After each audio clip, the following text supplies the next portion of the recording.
That's even weirder. But she's cool because she's proof I've had sex, so I like to keep that in my pocket. Anybody here go to therapy? Yeah. The first time I went to a therapist, the guy looked at me, I could see dollar signs in his eyes. We weren't even in America, we were in Poland. He just did the conversion in his head. He's like, this fat fuck's buying me a boat. Because most people, mental health, you can't see it, right? You can see mine, right? You know what my problem is, right? Body dysmorphia. I'm too thin. All my clothes are too small. No, I went to a therapist after we had a kid because I realized that you can bullshit your way out of a lot of problems for yourself, but your kid's like, no. Kids are great that way because they're dumb, but not stupid. They because we lie to ourselves a lot. Like we tell ourselves stories about ourselves to make ourselves feel good. Like I had a friend whose husband would always come home and be like, honey, I was gonna buy you flowers, but I couldn't because something. She was like, oh, he wanted to buy me flowers. I'm like, he didn't buy you shit. And that's how kids are. My daughter was like, Dad, I need a hug. I'm like, hold on a sec. I want to give you a hug, but I can't. It's like, no, I want a hug right now. Except she was like 1, so it was more like, hey! Which is, how kids talk. No, I had a great therapist. I told him I wanted to lose weight. He's like, I'm gonna go with you on this journey. He went on the journey. I stayed. I paid a 55-year-old man €40 an hour to lose weight. He lost 60 kilos by the time he finished. And I lost 60 kilos of money. No, that's too much money. That have to be gold. I went when I went to my first therapist. I think I said the one sentence that makes every therapist laugh, but they have to hold it in, which is, "No, I had a normal upbringing. My parents were alright." Because when I said that, I didn't recognize it now, but if I could see it today, I know that I'd see him just going, "Sure you did, chubby." No, I had issues with my parents. I had issues with my mom, which was hard to figure out because my mom stopped being my mom and started being my daughter's grandmother, which is a little weird place because it's called free childcare. And it was really great, but then she died, and that wasn't that great. So, but at least we don't have problems with each other anymore, right? No more arguments. It's like, yeah, Mom, I won. I won all of them. No, we actually, we decided to move to Berlin, and my mom said, over my dead body. And yeah, so we buried her in May. We moved in July.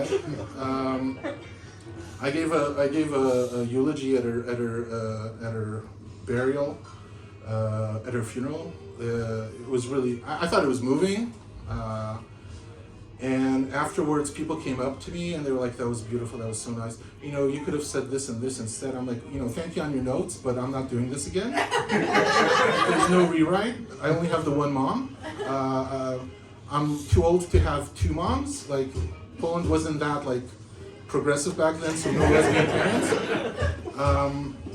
And it was weird. When my mom passed away, I had to go to the hospital to get her stuff.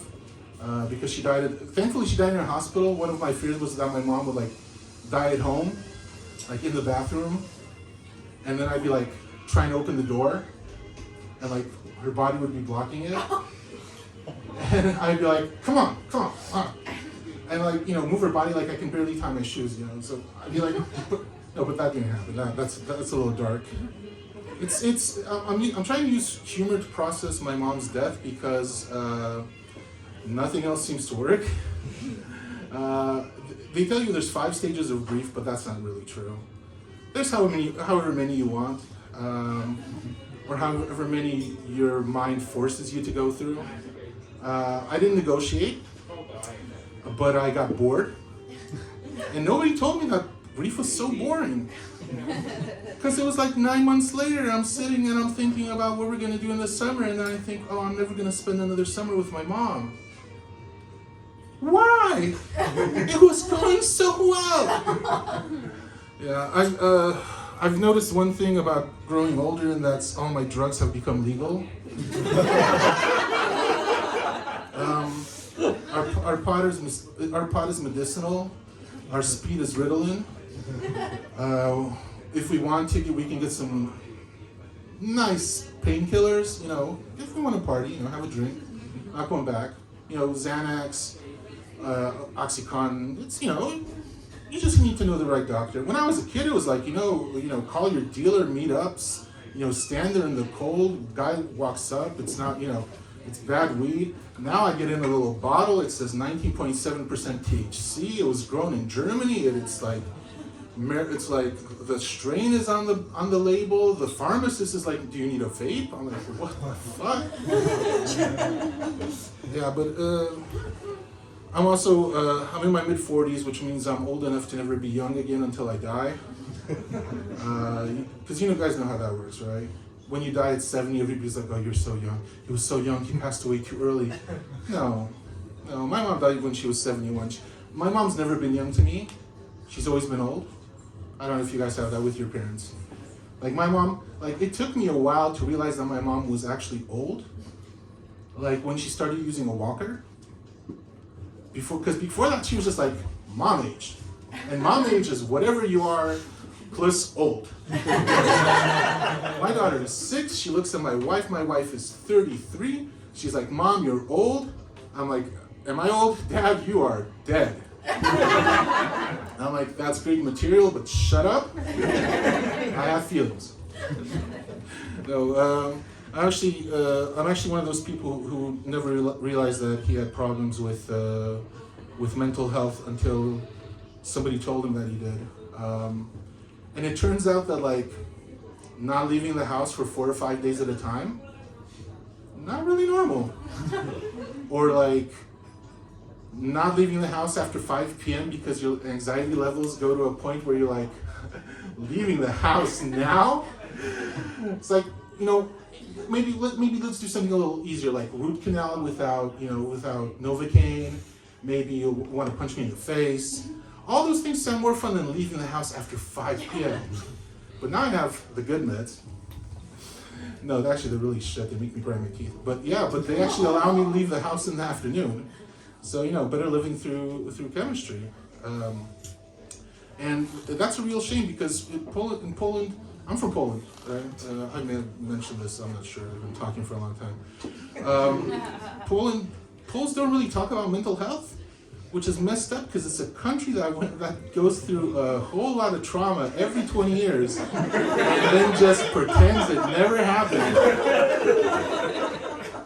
Like before COVID hit, I was so excited. I was like, these kids, this generation of children that is coming up, these young adults, they have not been touched by a traumatic countrywide event. This is awesome. They didn't go through martial law. They didn't run the Jews out in '68. They didn't go through World War II. They didn't go through Poland becoming a country again. That's like, you know, the last 100 years. We've been busy. And then bam, COVID, fuck.